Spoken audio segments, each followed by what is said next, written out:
গাছতলায় ঘুম পারতাম, রাস্তা মশা, আমার ছোলক তো মনে করেন আমি আনার কত চেষ্টা করছি। সবুজদা ভাইজান আপনাদের শারীরিকভাবে সহযোগিতা করতেছে, বর্তমানে চালাচ্ছে। ও যে বাইরের সংসার চালানোর জন্য বিভিন্ন ভাবে কাজকর্ম করতো, সেটা অফ রাখে ও রুমে বসে আছে। সবুজদা ভাইজান আপনাদের সংসারটা এখন চালাচ্ছে। আমার সংসার অতি ভালো চলিচ্ছে। যাই হোক, অসংখ্য ধন্যবাদ। আমার ভিডিও যদি সবুজদা ভাইজান দেখে থাকেন, আমার ভিডিও যদি দেখে থাকেন, তাহলে ভাই আপনাকে স্যালুট জানাই। এভাবে আমার যা ভিডিও করছে সব তো মার্কেটে, ঠিক আছে। আমি তো না নাম বলার দরকার নাই। মির্জা ভাই হ্যাঁ, আমার ভিডিও কিভাবে লিখে জানেন, যে বলছে যে এই বিলেট তোকে তোর ভবিষ্যৎ করে দেবো, ঠিক আছে, তুই একটু ভিডিও দে। আমার বিলেট ব্যয় করে দেখা, 10 ব্যয় করার পরে ইনকে 10 টাকা হাতে দিয়ে করছে যে যাও চলে যাও। আবার ওই দিনকে আসে আমার আম্মাকে যে একটা পাতলা শাড়ি দিয়ে গেছে, আমাকে একটা শার্ট একটা প্যান্ট কিনে দিয়ে গেছে, 2 কেজি চাউল, 3 কেজি চাউল, 2 কেজি আলু দিয়ে গেছে, একটা মাছও দেয়নি কিনে। আচ্ছা যাক, দরকার নাই, আল্লাহ গাছে তুলে মাছ খাটেই পারবো, ঠিক আছে। তে ওই দিন আমার আম্মুর সামনে কি বলছে জানেন, যে জনি তুমি যেন আমার দোকানে ঝাড়তে যাও না। পরে আমার আম্মু যখন কথাটা ধরছে তখন কি বলছে জানো, যে আন্টি ওইভাবে তো বলিনি, আমি বলছি যে আমার দোকানের সামনে যে কাস্টমার থাকে আমি তখন বিক্রি করতে পারি না, তোমার সেলফি নিয়ে ব্যস্ত, ভিডিও নিয়ে ব্যস্ত।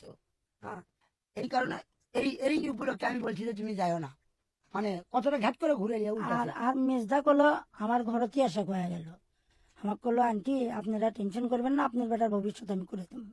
তা আমার বেটা মনে করেন যে টুকাইতে আছে, তাহলে কিরকম ব্যবস্থা করলে যে আমার চোল রাস্তাঘাটে মশার মধ্যে শুতে আছে, ইয়ার মধ্যে শুতে আছে।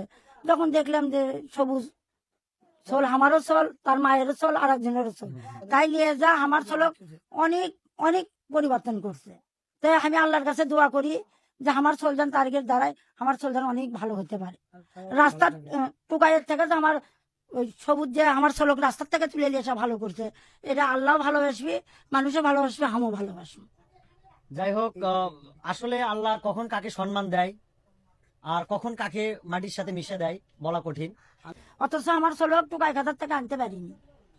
তা আল্লাহর দোয়াতে এই চ্যাংরার আশীর্বাদে, আল্লাহর আশীর্বাদেতে এই চ্যাংরাগের কাছে যায় যে আমার বেটা অনেকটা ভালো হয়ে গেছে, আর অনেকটা পরিবর্তন হয়ে গেছে। তারাও মায়ের চল দেখিছে টুকাই রাস্তা পড়ে আছে, তুলে নিয়ে আসা ভালো করছে। আল্লাহ জান তাকেও ভালোবাসে, আমার ছেলেকেও জান আল্লাহ ভালোবাসে।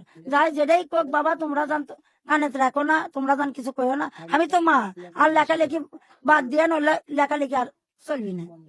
আমার চলক একজনে নিয়ে গেছে, টুকাই পথরটা ভালো করছে, আমার চল ভালো হোক। আমি চাই যে আমার চল তাকে এলাকার মোটর সাইকেলের তলে থাকে ঘুরুক। না অবশ্যই। যাই হোক, আপনারা তো বুঝতে পারলেন তার পরিবার থেকে তারা কিন্তু আসলে তাকে দিয়ে দিয়েছে যে তো আমার সন্তানকে দিলাম, তোমরা আমার সন্তানকে একটু ভালো পথে নিয়ে আসো।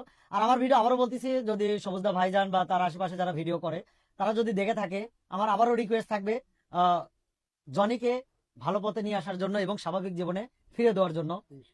আমি আসলে অনুরোধ করব তাদের কাছে, আপনারা একটু চেষ্টা করবেন। তোমার কিছু বলার আছে আর আমার দর্শকদের? না, আর কি বলবো, আমি মানুষ যাই যেটাই বলুক, হ্যাঁ এটা আমি ভালো হতে চাই। হ্যাঁ, আমি ভালো মানে আমি এইরকম আপনাদের মতো একটা কন্টেন্ট ক্রিয়েটর হতে চাই আমি।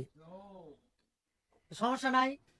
সে কিন্তু বলছে আমাদের মতো কন্টেন্ট ক্রিয়েটর হতে চায়। আমি আবারও বলছি, ওর কিন্তু প্রতিভা আছে। আমি কিন্তু বেশ কয়েকটা ভিডিও দেখছি, ওর প্রতিভা আছে। তো ও সমস্যা কি, ও করবে, ও ভিডিও করবে, সমস্যা নাই। ওকে পছন্দ করে তো পাবলিক, পছন্দ করে, ওর ভিডিও দেখে, সমস্যা নাই। তুমি এগিয়ে যাও সামনের দিকে, আমরা আছি ইনশাআল্লাহ। আচ্ছা ঠিক আছে আন্টি, ভালো থাকেন। আচ্ছা, আলাইকুম। সবাইকে আসসালামু আলাইকুম। একটি কথা বলবো, সকল ঢিল ছুড়াছুড়ি কিন্তু আজকে মানে একদম খোলাসা করে দিলাম। আমি বেশ কয়েকদিন হলে দেখতেছিলাম, আমি আসলে চাচ্ছিলাম যে প্রথম ভিডিও আমি করেছি এবং লাস্ট ভিডিও আমি করব, এবং সেখানে ভিডিওতে আমি ক্লিয়ার করে দিব। যাই হোক, আপনারা সবাই ভালো থাকেন, সুস্থ থাকেন, সুন্দর থাকেন। আবারও দেখা হবে অন্য কোনো কোথাও, অন্য কোনো ভিডিও নিয়ে। ধন্যবাদ সবাইকে।